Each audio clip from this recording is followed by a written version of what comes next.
Hoje, segunda-feira, dia 16, na verdade, dia 17 de maio de 2016, porque sexta-feira foi 13, né? Então sábado 14, 16, domingo 15, fazendo as contas, errado. Hoje são 16 de maio de 2016, são quase 9 horas da noite e eu hoje saí cedo do trabalho, consegui.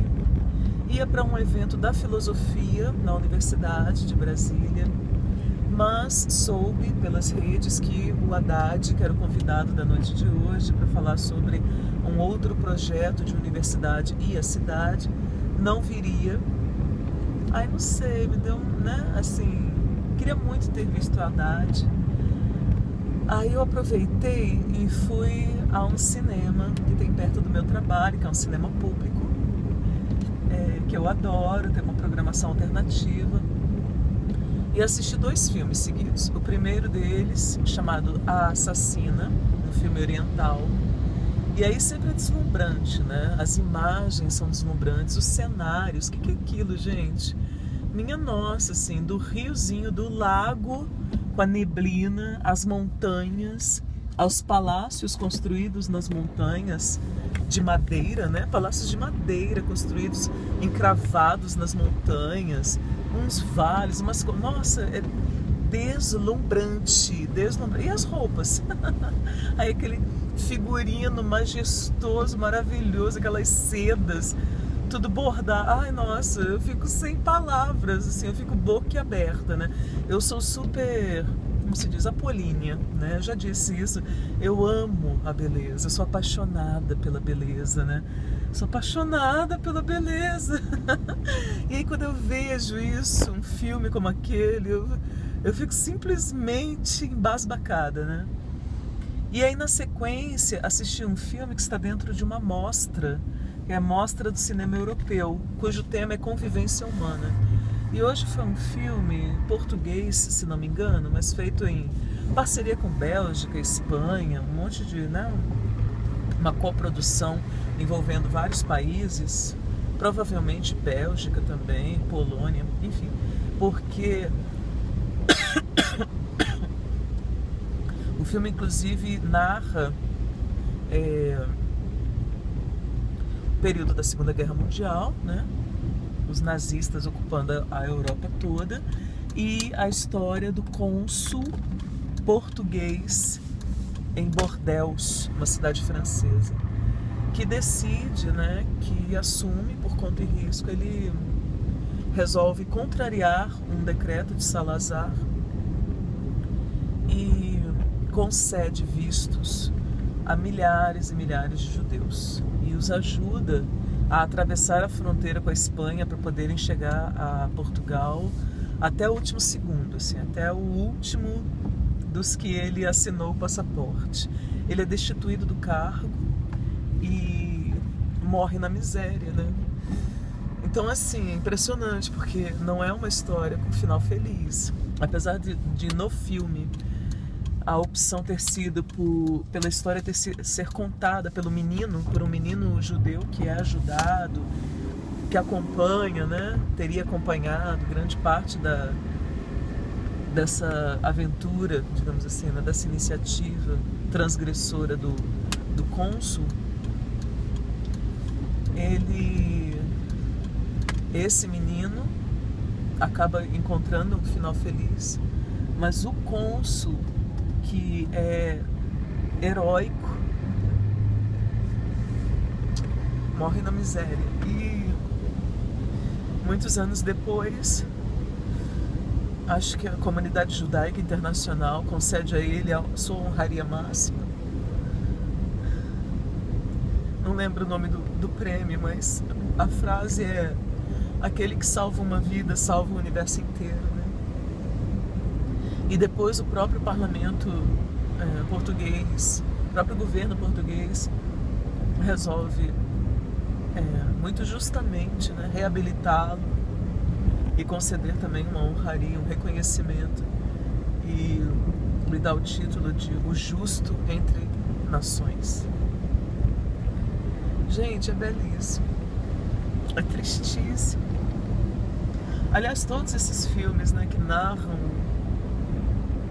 sobre a Segunda Guerra, a perseguição sofrida pelos judeus, é porque nós temos essas narrativas, né? Eu sinto falta, particularmente, das narrativas das histórias dos ciganos, né?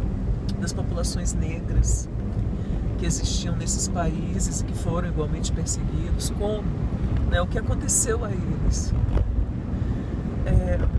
Há uma cena logo no início, eles estão embarcando, meninos, adolescentes, ele e a irmã, né, 14, 16 anos, ou menos até, porque a uma certa altura ele tem 14 anos de idade.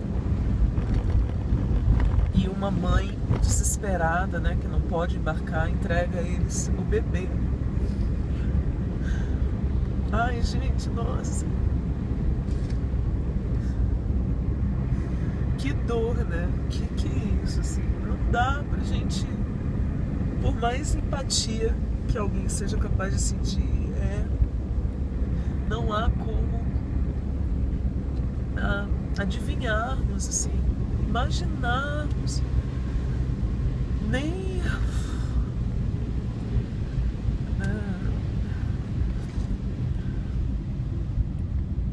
muito vagamente o sofrimento ao qual essas pessoas foram submetidas. Fome, frio, perderem as suas casas, suas coisas todas, fugirem com a família, ficarem na rua, na frente de uma embaixada, na frente de uma sinagoga, dormindo no chão, adoecendo, às vezes perdendo entes, né, da própria família. Mas ao mesmo tempo, ao longo do filme, você vê pessoas que são obtusas, né, que se contrapõem a essa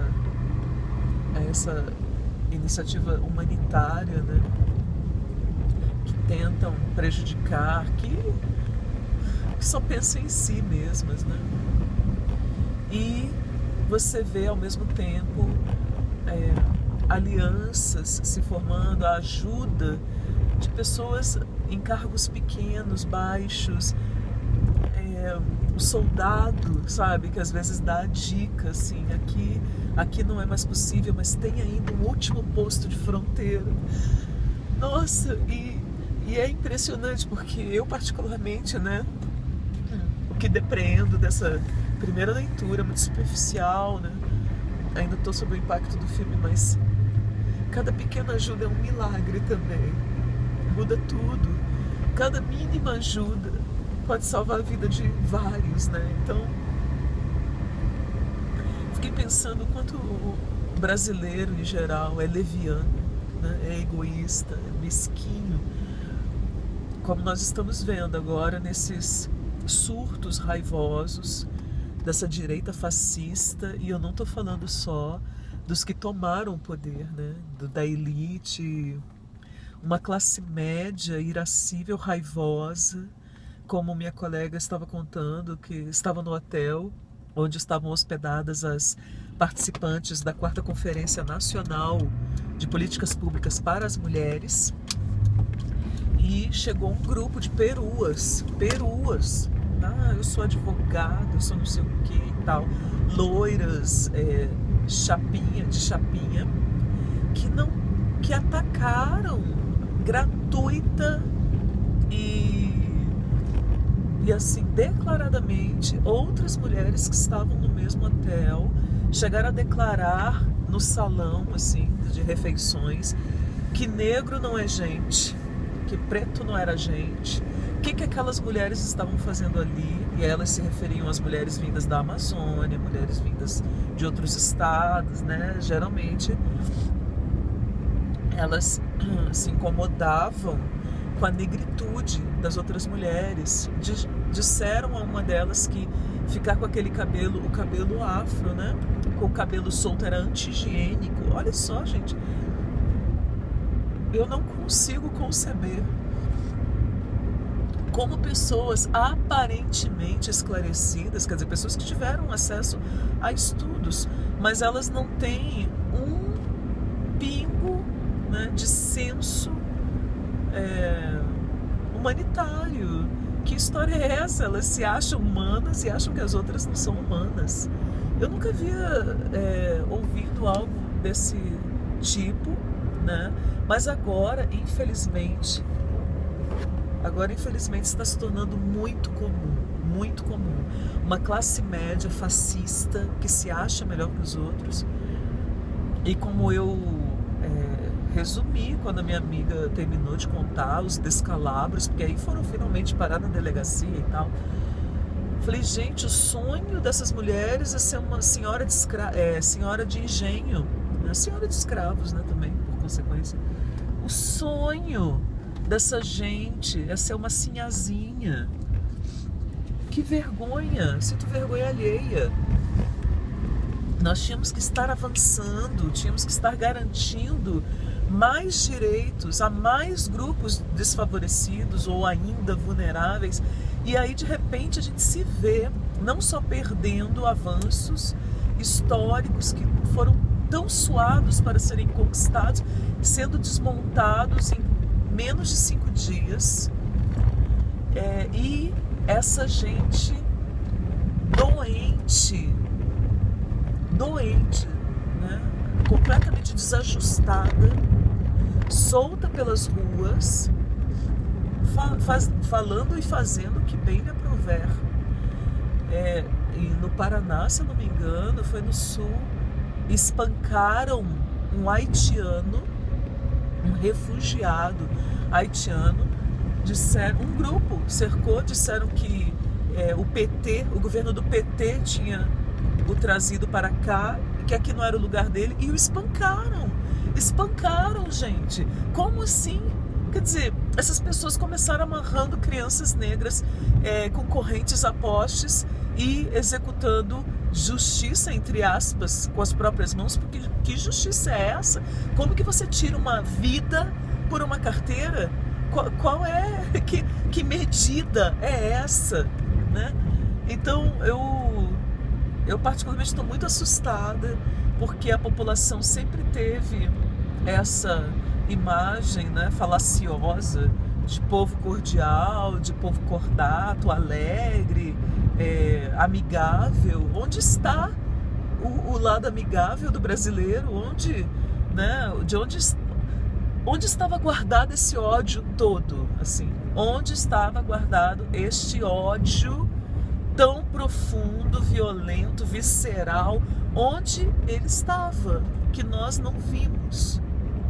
Nesse sentido, eu acho que a esquerda, e aí eu me insiro assim numa autocrítica, e isso me dói profundamente, ou pecou muito pela ingenuidade, ou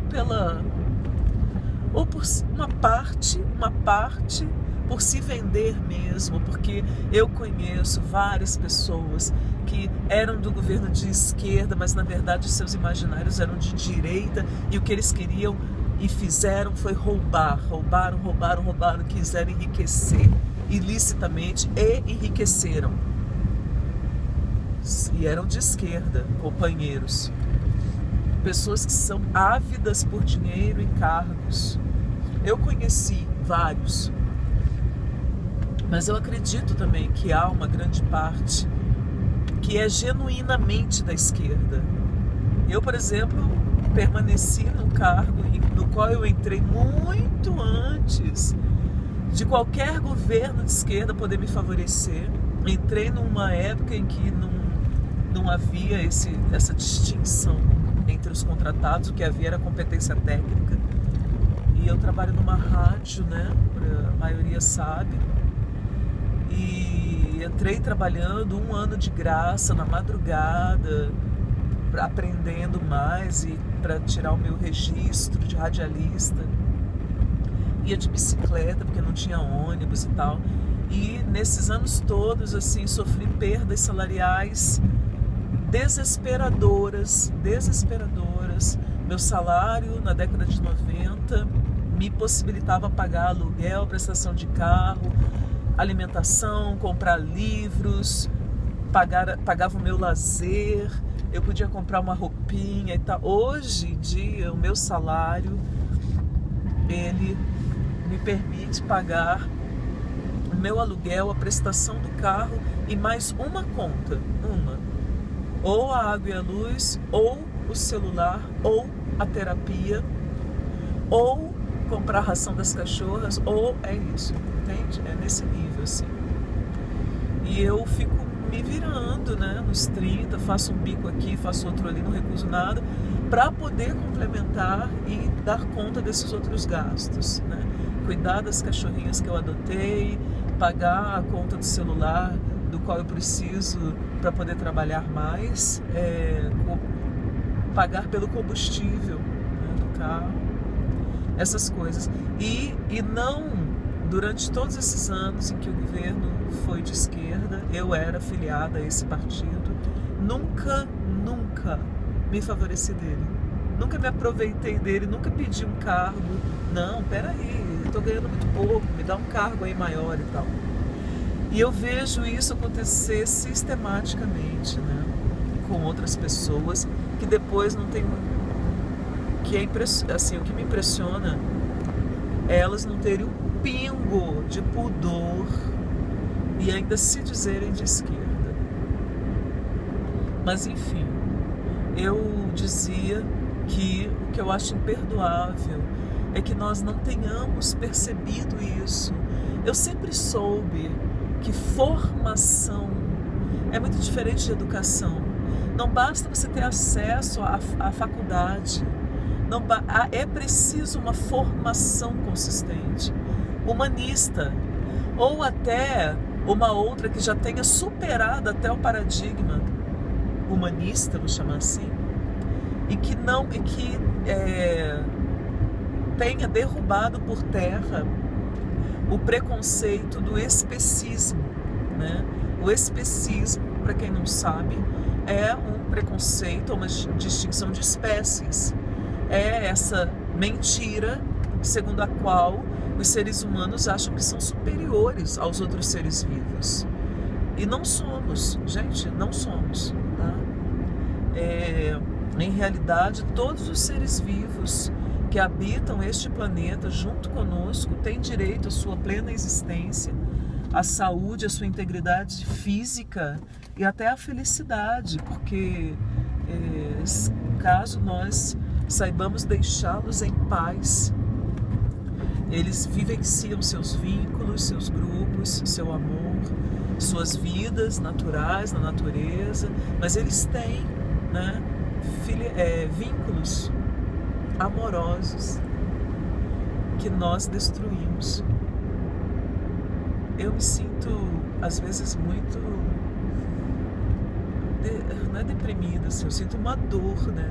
Eu sinto uma dor que é física até, às vezes. Porque por que a gente faz isso, minha nossa? Quando é que a gente vai finalmente tomar consciência e parar de massacrar outras espécies? Mas vamos lá, a gente vai tentando, né? A gente vai...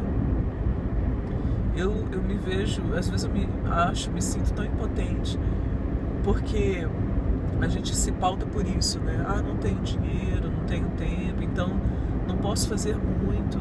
Só o que eu consigo fazer salvei só 3 cachorrinhas na rua, mas são tantos.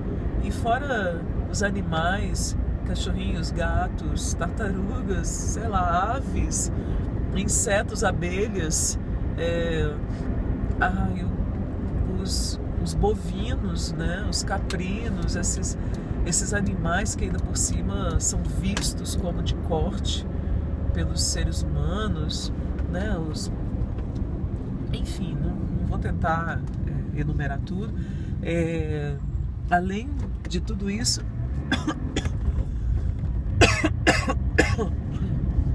o próprio ambiente, né? As áreas que degradamos, os rios que matamos, porque agora já assassinamos todo um rio, todo um ecossistema. E as crianças, né?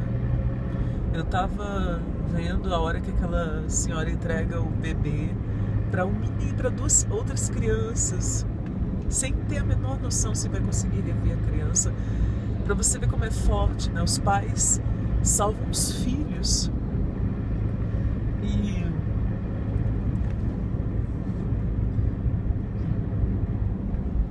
E aí eu fiquei imaginando assim, o dia que eu tomar coragem e visitar um orfanato, quantas crianças será que eu vou ver lá, né?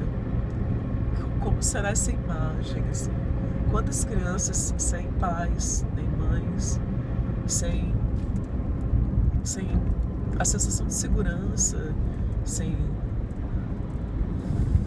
suas casas, seus quartinhos, sua caminha, seu brinquedo preferido. Mas o principal, né? Sem amor, sem afago, sem colo, sem quem os aconchegue quando eles têm frio, ou medo, ou solidão.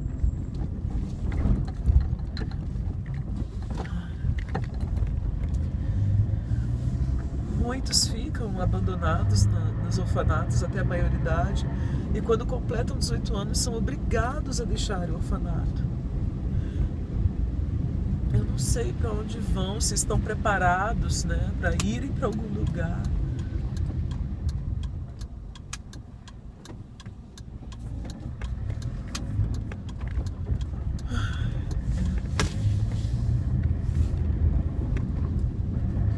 Bom, gente, eu recomendo. Qual é o nome do filme? Eu não peguei a programação. Eu sei que é sobre o cônsul da cidade de Bordeaux, na França, o cônsul português. Recomendo muito. Se puderem ver esse filme, assistam. Comovente. Grata pela companhia, sempre. Grata pelos encontros, né? Sempre. Pela paciência. Por tudo. Até a próxima.